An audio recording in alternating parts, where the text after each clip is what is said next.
Hey, thanks so much for joining us for another episode of Spirit-Anointed Leadership, a podcast specifically designed to help you go after all that God has for you.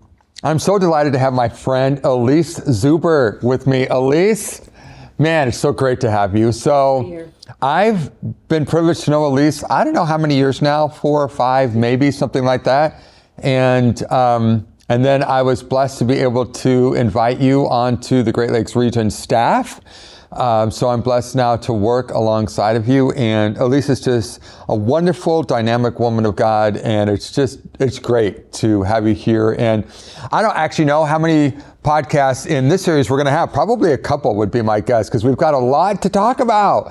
Because God's done some really great things in your life, and you've got some really great insight, and God's given you some phenomenal gifts. And so we want to talk about some of those. But let's go back. Well, first of all, let's help people get to know you. So you're married? Yes. To wonderful Dwayne? Yes. Okay. And maybe we'll talk a little bit more about that as we continue on. And how many children do you have? We have 6 kids. 6 kids? Yes.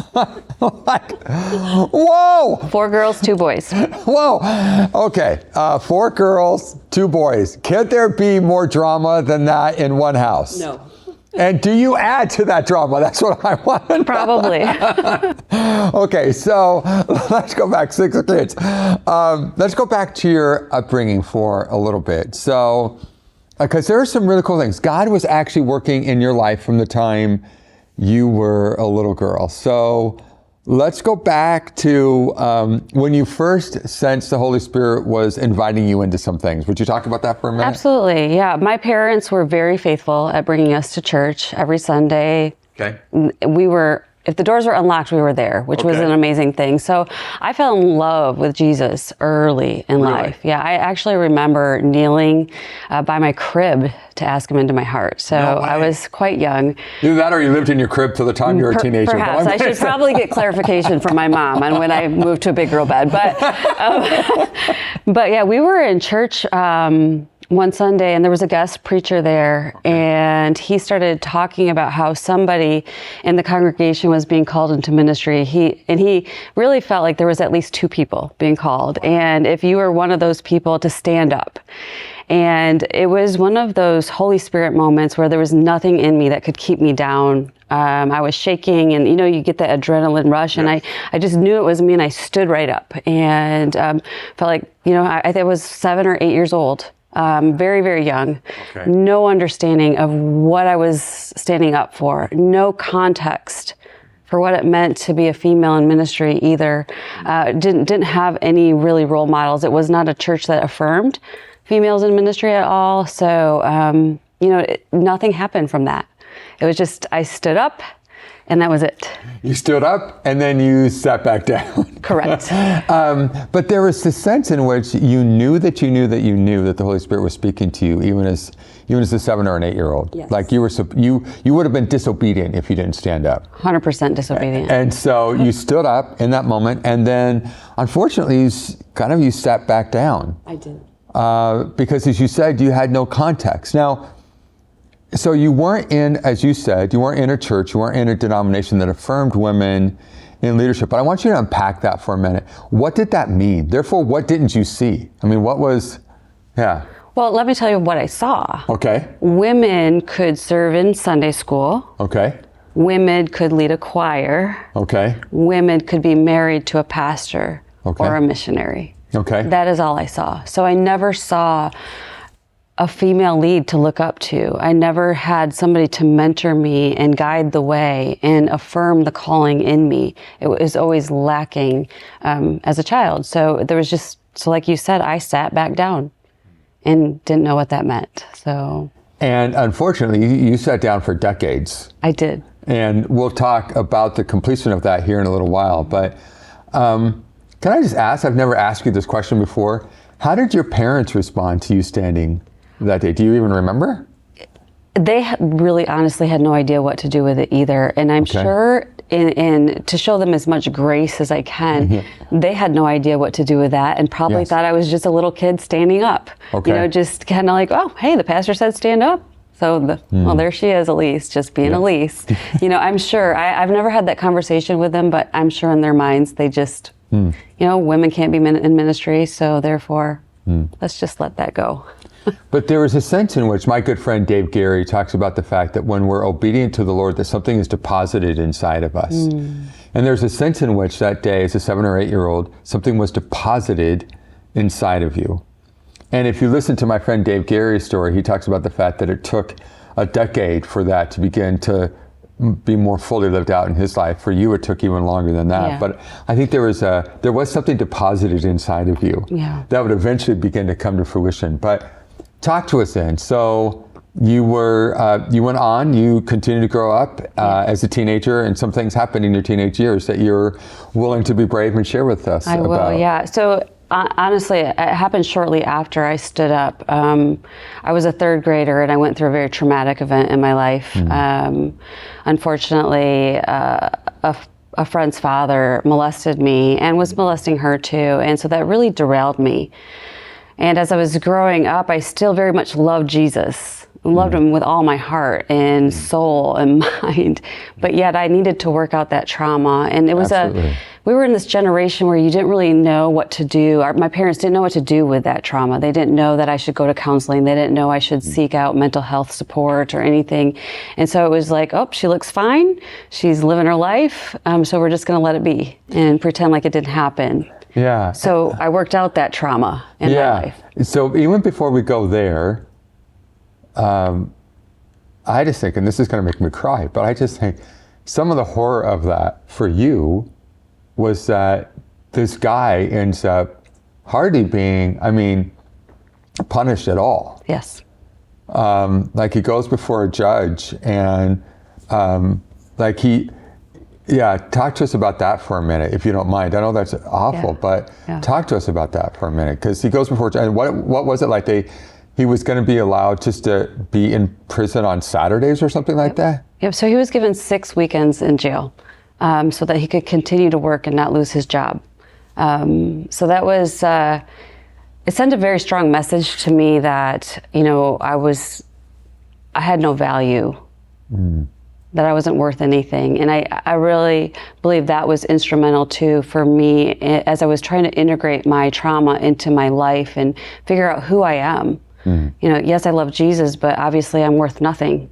And so I really had an immense amount of shame for who I was as just a person, as a human.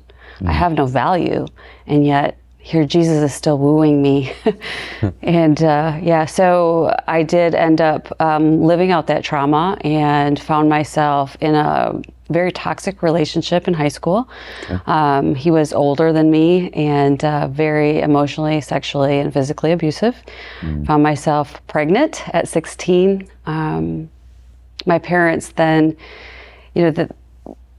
it was a very shame-filled thing to be pregnant at 16 in our community, in that generation. So they actually sent me to another country to live for a while. And the whole plan was that I would have her, put her up for adoption, and come back like I was just an exchange student for a year. So let's shun you a bit. Let's shame you. Let's send you out of the house to another country. Yeah. And then you can come back and continue on in your wonderful high school years as if nothing happened. Correct. The awakening really came, I had been gone for about 3 months, and I finally called my parents and just said, I can't do this anymore. I'm in a foreign country. Everything is it's overwhelming. It's scary.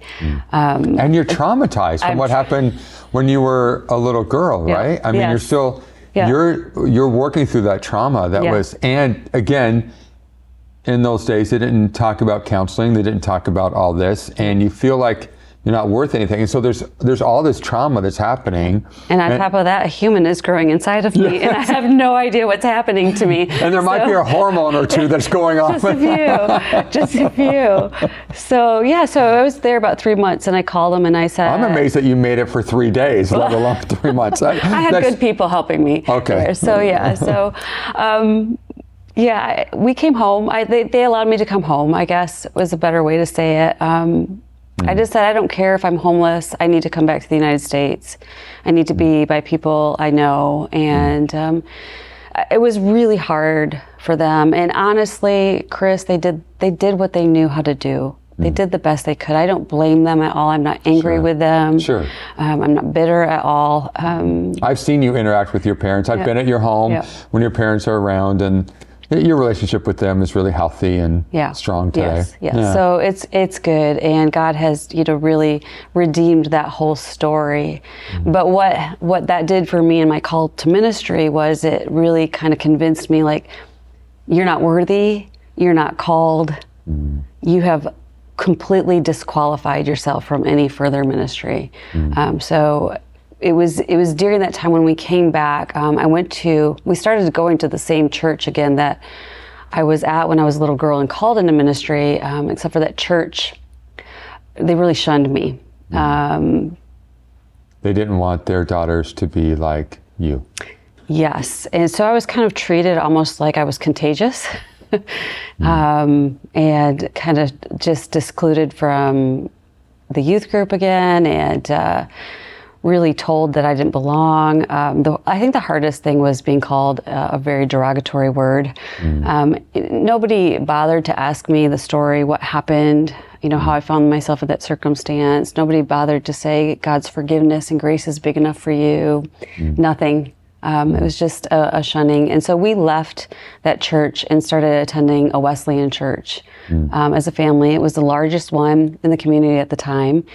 We could sneak in after it started and sneak out before it ended. And so therefore nobody would see this young 16-year-old that was pregnant in their congregation. So, but it was God knew what he was doing all along. One of the things I would have to guess is that the grace of God to see you through those days. What was it like for you as a 16-year-old who's being shunned, who's being called a slut or whatever the derogatory word was? Yeah, it was that. And again, listening to what you said carefully, I was dating a guy who was abusive. But I thought I was worth nothing. So at least I was getting attention from somebody. So this guy was giving me attention, but then once he got my attention, he turned to be abusive and physically and sexually and other ways. And so how are you navigating your emotions and your God stuff through some of that? How did you keep going without giving up? I think I was. Yeah, that's a great question. I think for me, it always went back to that foundation of I know how real Jesus is, and I love Jesus so much, and having that with you're worth nothing, and you're just shame. And so somewhere in that was just that trust that he's still wooing you. He loves you in spite of you.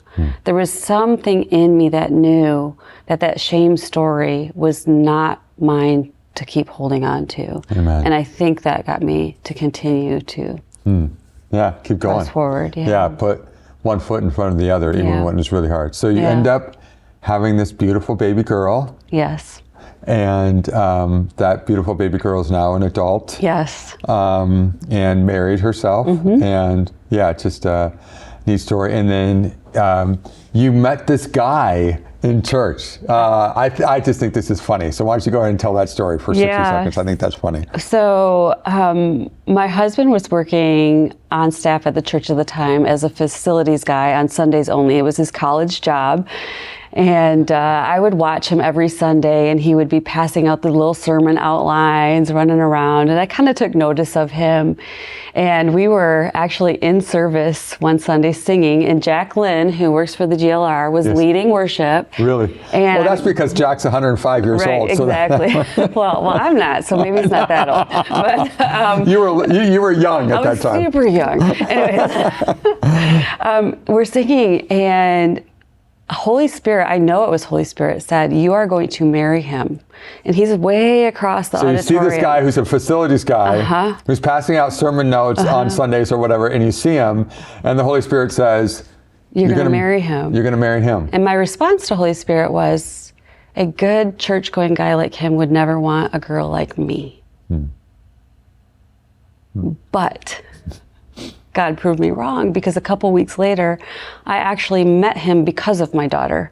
She was 6 weeks old at the time, and she hated nursery, and so I'd always get called out, and he was out there in the lobby, and one of the older gentlemen at the church, he was an elder. I think he somehow knew my story, maybe through my parents or something. He says to Dwayne, "That girl's pretty cute. You should say hi to her." And so my husband goes, "Hi, your baby's cute." Like, that was her first introduction. But he wasn't nervous at all, was he? Not at all.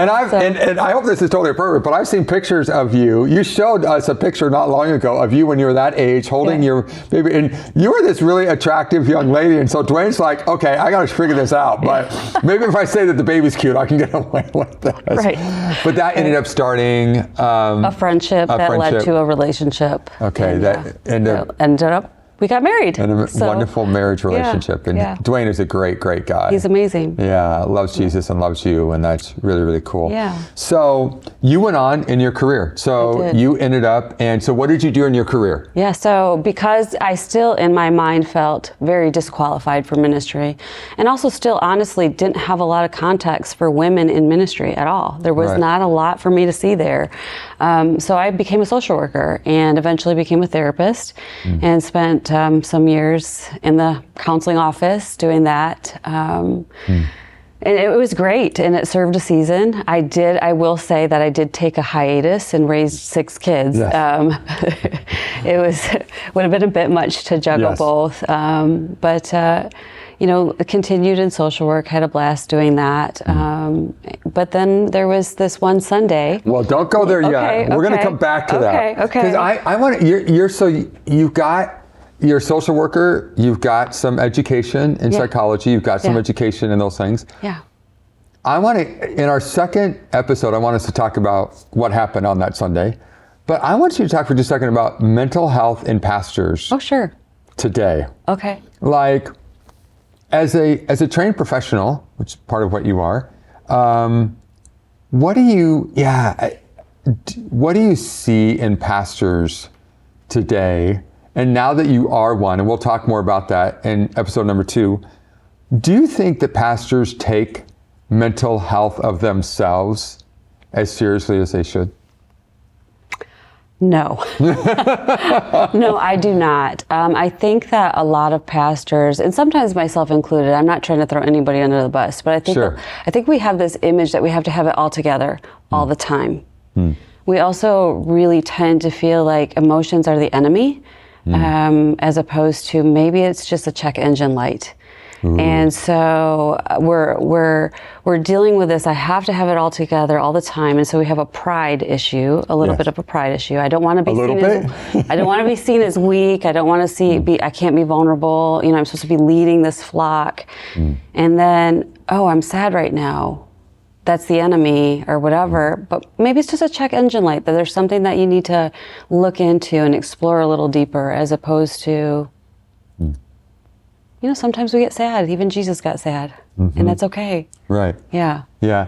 Would you say that pastors go to counselors too much or too little? Oh, way too little. I even go to a counselor once a month, and I wouldn't say I have any massive thing that I'm working through right now. It's more of a prevention for me right now, and an accountability piece to make sure I'm living a healthy life. But I would love to see every pastor connect with a counselor. There's so much that we carry. You just heard my story. Yes. I can't imagine where I would be had I not processed my story. Amen. Had I not applied tools and healing to my story. I think I'm a much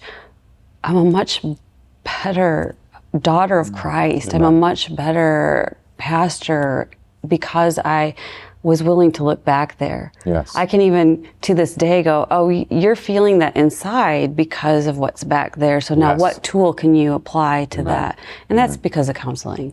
Yeah. So, and I think, so let's end this podcast by saying that I think Pete Scazzaro's work on emotionally healthy spirituality talks a lot about the fact that we can be spiritually, we can know all these verses by heart, we can be spiritually in tune, but if we never deal with our stuff, if we never allow the Holy Spirit to really deal with the stuff that's under the surface, the shame, or the words that were spoken into our life by important people in our life, if we never deal with the stuff that's under the surface, then man, we can be off the charts awesome with Jesus, but we can be really, really, really far from all that God has for us because we haven't done the work of dealing with this emotional stuff, the stuff that's under the surface. And one of the things that I'm so grateful for that the Holy Spirit brought me through during my sabbatical was saying, no, I actually want to bring you up to maturity in this area as you are here.